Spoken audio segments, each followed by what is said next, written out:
तारा रानी की कथा। माता के जगराते में महारानी तारा देवी की कथा कहने व सुनने की परंपरा प्राचीन काल से चली आई है। बिना इस कथा के जागरण को संपूर्ण नहीं माना जाता है। यद्यपि पुराणों या ऐतिहासिक पुस्तकों में कोई उल्लेख नहीं है, तथापि माता के प्रत्येक जागरण में इसको सम्मिलित करने की परंपरागत विधान है।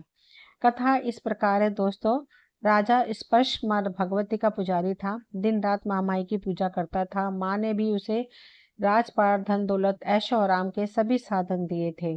कमी थी तो सिर्फ यह कि उसके घर में कोई संतान ना थी। यही गम उसे दिन रात सताता रहता था। वो माँ से यही प्रार्थना करता रहता था कि माँ मुझे एक लाल बख्श दो ताकि मैं भी संतान का सुख भोग सकूं।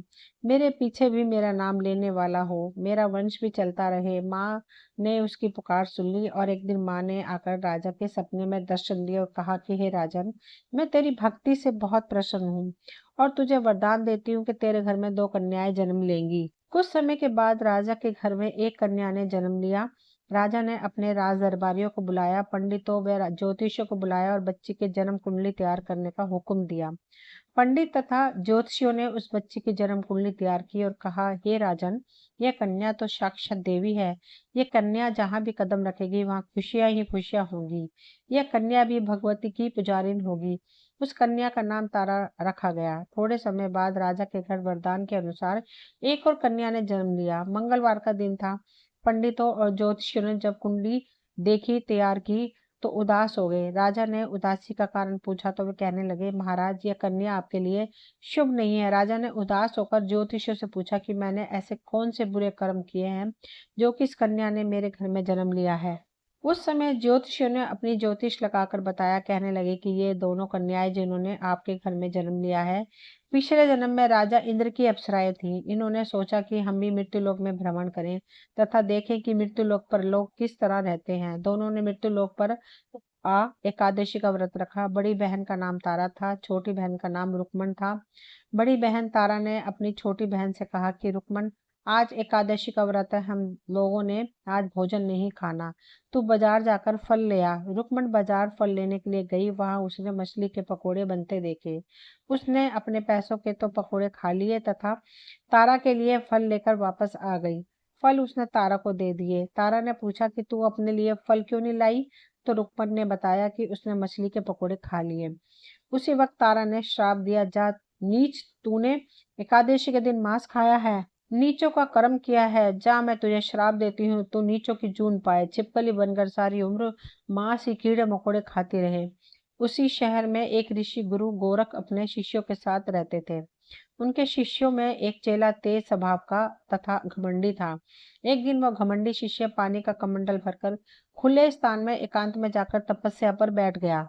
वो अपनी तपस्या में लीन था। उसी समय उधर से एक प्यासी कपिला गाय आ गई। उस ऋषि के पास पड़े कमंडल में पानी पीने के लिए उसने मुंह डाला और सारा पानी पी गई। जब कपिला गाय ने मुंह बाहर निकाला तो खाली कमंडल की आवाज सुनकर उस ऋषि की समाधि टूटी। उसने देखा कि गाय ने सारा पानी पी लिया है। ऋषि ने गुस्से में आ उस कपिला गाय को बहुत बुरी तरह चिमटे से मारा। वह गाय लहूलुहान हो गई। यह खबर गुरु गोरख को मिली। उन्होंने जब कपिला गाय की हालत देखी तो उस ऋषि को बहुत बुरा भला कहा और उसी वक्त आश्रम से निकाल दिया। गुरु गोरख ने गाय माता पर किए गए पाप से छुटकारा पाने के लिए कुछ समय बाद एक यज्ञ रचाया। उस यज्ञ का पता उस शिष्य को भी चल गया जिसने कपिला गाय को मारा था। उसने सोचा कि वह अपने अपमान का बदला जरूर लेगा। यज्ञ शुरू हो गया। उस चेले ने एक पक्षी का रूप धारण किया और चोंच में सर्प लेकर भंडारे में फेंक दिया, जिसका किसी को पता न चला। एक छिपकली जो पिछले जन्म में तारा देवी की छोटी बहन थी तथा बहन के शाप को स्वीकार कर छिपकली बनी थी, सर्प का भंडारे में गिरना देख रही थी। उसे त्याग व परोपकार की शिक्षा अब तक याद थी। वह भंडारा होने तक घर की दीवार पर चिपकी समय की प्रतीक्षा करती रही। कई लोगों के प्राण बचाने हेतु उसने अपने प्राण न्यौछावर कर लेने का मन ही मन निश्चय किया। अब खीर भंडारे में दी जाने वाली थी। बांटने वाले की आंखों के सामने वह छिपकली दीवार से कूदकर कढ़ाई में जा गिरी। नादान लोग छिपकली को बुरा भला कहते हुए खीर की कढ़ाई को खाली करने लगे। उन्होंने उसमें मरे हुए सांप को देखा। तब सबको मालूम हुआ कि छिपकली ने अपने प्राण देकर उन सबके प्राणों की रक्षा की। उपस्थित सभी सज्जनों और देवताओं ने उस छिपकली के लिए प्रार्थना की कि उसे अब योनियों में उत्तम मनुष्य जन्म प्राप्त हो तथा अंत में वह मोक्ष को प्राप्त करे। तीसरे जन्म में वह छिपकली राजा स्पर्श के घर कन्या जन्मी। दूसरी बहन तारा देवी ने फिर मनुष्य जन्म लेकर तारामती नाम से अयोध्या के प्रतापी राजा हरिश्चंद्र के साथ विवाह किया। राजा स्पर्श ने ज्योतिषियों से कन्या की कुंडली बनवाई। ज्योतिषियों ने राजा को बताया कि कन्या आपके लिए हानिकारक सिद्ध होगी, शकुन ठीक नहीं है, अतः आप इसे मरवा दीजिए। राजा बोले, लड़की को मारने का पाप बहुत बड़ा है, मैं उस पाप का भार नहीं बन सकता। तब ज्योतिषियों ने विचार करके राय दी, राजन, आप एक लड़की के संदूक में ऊपर से सोना चांदी आदि जड़वा दें। आप एक लकड़ी के संदूक में ऊपर से सोना चांदी आदि जड़वा दें, फिर उस संदूक के भीतर लड़की को बंद करके नदी में प्रवाहित कर दीजिए। सोने चांदी से जड़ा हुआ संदूक अवश्य ही कोई लालच से निकाल लेगा और आपकी हत्या कन्या को भी पाल लेगा। आपको किसी प्रकार का पाप ना लगेगा। ऐसा ही किया गया। नदी में बहता हुआ संदूक काशी के समीप एक भंगी को दिखाई दिया। वह संदूक को नदी से बाहर निकाल लाया। उसने जब संदूक खोला तो सोने चांदी के अतिरिक्त अत्यंत रूपवान कन्या दिखाई दी। उस भंगी को कोई संतान नहीं थी। उसने अपनी पत्नी को वह कन्या लाकर दी तो पत्नी की प्रसन्नता का ठिकाना ना रहा। उसने अपनी संतान के समान ही बच्ची को छाती से लगा लिया। भगवती की कृपा से उसके स्तनों में दूध उतर आया। पति पत्नी दोनों ने प्रेम से कन्या का नाम रुक्को रख दिया। रुक्को बड़ी हुई, उसका विवाह हुआ। रुक्को की सास महाराजा हरिश्चंद्र के घर सफाई आदि का काम करने जाया करती थी। एक दिन वे बीमार पड़ गई। रुक्को महाराजा हरिश्चंद्र के घर काम करने के लिए पहुंच गई। महाराज की पत्नी तारामती ने जब रुक्को को देखा तो वह अपने पूर्व जन्म के पुण्य से उसे पहचान गई। तारामती ने रुक्को से कहा, हे बहन, तुम यहाँ निकट आकर बैठो। महारानी की बात सुनकर रुक्को बोली, रानी जी, मैं नीच जाति की भंगिन हूँ, भला मैं आपके पास कैसे बैठ सकती हूँ। तब तारा रानी ने कहा, बहन, पूर्व जन्म में तुम मेरी सगी बहन थी। एकादशी का व्रत खंडित करने के कारण तुम्हें छिपकली की योनि में जाना पड़ा। जो होना था सो हो चुका। अब तुम अपने इस जन्म को सुधारने का उपाय करो तथा भगवती वैष्णो माता की सेवा करके अपना जन्म सफल बनाओ। यह सुनकर रुक्को को बड़ी प्रसन्नता हुई और उसने उपाय पूछा। रानी ने बताया कि वैष्णो माता सब मनोरथों को पूरा करने वाली है। जो लोग श्रद्धा पूर्वक माता का पूजन व जागरण करते हैं, उनकी सब मनोकामनाएं पूर्ण होती हैं। रुक्को ने प्रसन्न होकर माता की मनोती करते हुए कहा, हे माता, यदि आपकी कृपा से मुझे एक पुत्र प्राप्त हो गया तो मैं भी आपका पूजन व जागरण करवाऊंगी। माता ने प्रार्थना को स्वीकार कर लिया। फलस्वरूप 10वें महीने उसके गर्भ से एक अत्यंत सुंदर बालक ने जन्म लिया। परंतु दुर्भाग्यवश रुक्को को माता का पूजन जागरण कराने का ध्यान न रहा। जब वह बालक 5 वर्ष का हुआ तो एक दिन उसको माता निकल आई, चेचक निकल आई। रुक्को दुखी होकर अपने पूर्व जन्म की बहन तारामती के पास आई और बच्चे की बीमारी का सब वृतांत कह सुनाया। तब तारामती ने कहा, तू जरा ध्यान करके देख कि तुझसे माता के पूजन में कोई भूल तो नहीं हुई। इस पर रुक्को को 6 वर्ष पहले की बात याद आ गई। उसने अपराध स्वीकार कर लिया। उसने फिर मन में निश्चय किया कि बच्चे को आराम आने पर जागरण अवश्य करवाएगी। भगवती की कृपा से बच्चा दूसरे दिन ठीक हो गया। तब रुक्को ने देवी के मंदिर में जाकर पंडित से कहा कि मुझे अपने घर माता का जागरण करना है, अतः आप मंगलवार को मेरे घर पधार कर कृत्याग करें। पंडित जी बोले, अरे रुक्को, तू यही 5 रुपए दे जा, हम तेरे नाम से मंदिर में ही जागरण करवा देंगे। तू नीच जाति की स्त्री है, इसलिए हम तेरे घर में जाकर देवी का जागरण नहीं कर सकते। रुक्को ने कहा, हे पंडित जी, माता के दरबार में तो ऊंच नीच का कोई विचार नहीं होता। वे तो सब भक्तों पर समान रूप से कृपा करती हैं, अतः आपको कोई ऐतराज नहीं होना चाहिए। इस पर पंडित ने आपस में विचार करके कहा, यदि महारानी तुम्हारे जागरण में पधारे तब तो हम भी स्वीकार कर लेंगे। यह सुनकर रुक्को महारानी के पास गई, सब वृतांत कह सुनाया। तारामती ने जागरण में सम्मिलित होना सहर्ष स्वीकार कर लिया। जिस समय रुक्को पंडित से यह कहने के लिए कही, महारानी जी जागरण में आएगी, उस समय सेन नाई वहां था। उसने सब सुन लिया और महाराज हरिश्चंद्र को जाकर सूचना दी।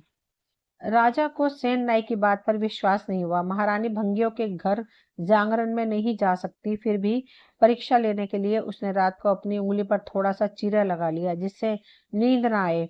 रानी तारामती ने जब देखा कि जागरण का समय हो रहा है परंतु महाराज को नींद नहीं आ रही है तो उसने माता देवी से मन ही मन प्रार्थना की कि हे माता, आप किसी उपाय से राजा को सुला दे ताकि मैं जागरण में सम्मिलित हो सकूं। राजा को नींद आ गई। तारामती रोशनदान से रस्सा बांधकर महल से उतरी और रुक्को के घर जा पहुंची। उस समय जल्दी के कारण रानी के हाथ से रेशमी रुमाल तथा पांव का एक कंगन रास्ते में ही गिर पड़ा। उधर थोड़ी देर बाद राजा हरिश्चंद्र की नींद खुल गई। वह भी रानी का पता लगाने निकल पड़ा। उसने मार्ग में कंगन व रुमाल देखा। राजा ने दोनों चीजें रास्ते से उठाकर अपने पास रख ली और जहां जागरण हो रहा था वहां जा पहुंचा। वह एक कोने में चुपचाप बैठकर दृश्य देखने लगा। जब जागरण समाप्त हुआ तो सबने माता की अरदास की। उसके बाद प्रसाद बांटा गया। रानी तारामती को जब प्रसाद मिला तो उसने झोली में रख लिया। यह देख लोगों ने पूछा, आपने प्रसाद क्यों नहीं खाया? यदि आप नहीं खाएंगी तो कोई भी प्रसाद नहीं खाएगा। रानी बोली, तुमने प्रसाद दिया वह मैंने महाराज के लिए रख लिया है। अब मुझे मेरा प्रसाद दे दें। अब की बार प्रसाद ले तारा ने खा लिया। उसके बाद सब भक्तों ने माँ का प्रसाद खाया। इस प्रकार जागरण समाप्त करके प्रसाद खाने के पश्चात रानी तारामती महल की तरफ चली। तब राजा ने आगे बढ़कर रास्ता रोक लिया और कहा, तूने नीचों के घर का प्रसाद खा अपना धर्म भ्रष्ट कर लिया। अब मैं तुझे अपने घर कैसे रखूं? तूने तो कुल की मर्यादा व प्रतिष्ठा का भी ध्यान नहीं रखा। जो प्रसाद तू अपनी झोली में मेरे लिए लाई है उसे खिला। मुझे भी तो अपवित्र करना चाहती है? ऐसा कहते हुए जब राजा ने झोली की ओर देखा तो भगवती की कृपा से प्रसाद के स्थान पर उसमें चंपा, गुलाब, गेंदे के फूल, कच्चे चावल और सुपारियां दिखाई दी। ये चमत्कार देख राजा आश्चर्यचकित रह गया। राजा हरिश्चंद्र रानी तारा को साथ ले महल लौट गए। वहीं रानी ने ज्वाला मैया की शक्ति से बिना माचिस या चकमक पत्थर की सहायता के राजा को अग्नि प्रज्वलित करके दिखाई, जिसे देखकर राजा का आश्चर्य और बढ़ गया। रानी बोली, प्रत्यक्ष दर्शन के लिए बहुत बड़ा त्याग होना चाहिए। यदि आप अपने पुत्र रोहितश की बलि दे सके तो आपको दुर्गा देवी के प्रत्यक्ष दर्शन हो जाएंगे। राजा के मन में तो देवी के दर्शन की लगन हो गई थी। राजा ने पुत्र मोह त्याग कर रोहित शिव का सिर देवी को अर्पण कर दिया। ऐसी सच्ची श्रद्धा एवं विश्वास देख दुर्गा माता सिंह पर सवार हो उसी समय प्रकट हो गई और राजा हरिश्चंद्र दर्शन करके कृतार्थ हो गए। मरा हुआ पुत्र भी जीवित हो गया। चमत्कार देख राजा हरिश्चंद्र गदगद हो गए। उन्होंने विधि पूर्वक माता का पूजा करके अपराधों की क्षमा मांगी। इसके बाद सुखी रहने का आशीर्वाद दे माता अंतर ध्यान हो गई। राजा ने तारा रानी के भक्ति की प्रशंसा करते हुए कहा, हे तारा, तुम्हारे आचरण से अति प्रसन्न हूँ। मेरे धन्य भाग जो तुम मुझे पत्नी रूप में प्राप्त हुई। आयु पर्यंत सुख भोगने के पश्चात राजा हरिश्चंद्र, रानी तारा एवं रुक्मण भंगिन तीनों ही मनुष्य योनि से छूटकर देवलोक को प्राप्त हुए। माता के जागरण में तारा रानी की कथा को जो मनुष्य भक्ति पूर्वक पढ़ता या सुनता है उसकी सभी मनोकामनाएं पूर्ण होती हैं, सुख समृद्धि बढ़ती है, शत्रुओं का नाश होता है। दोस्तों, इस कथा के बिना माता का जागरण पूरा नहीं माना जाता। बोलो साचे दरबार की जय। दोस्तों, ये थी तारा रानी की कथा। मुझे उम्मीद है आप सभी को पसंद आई होगी। अगर पसंद आई हो तो प्लीज चैनल को सब्सक्राइब करें। मिलती हूँ एक नई कहानी लेकर। तब तक के लिए थैंक यू।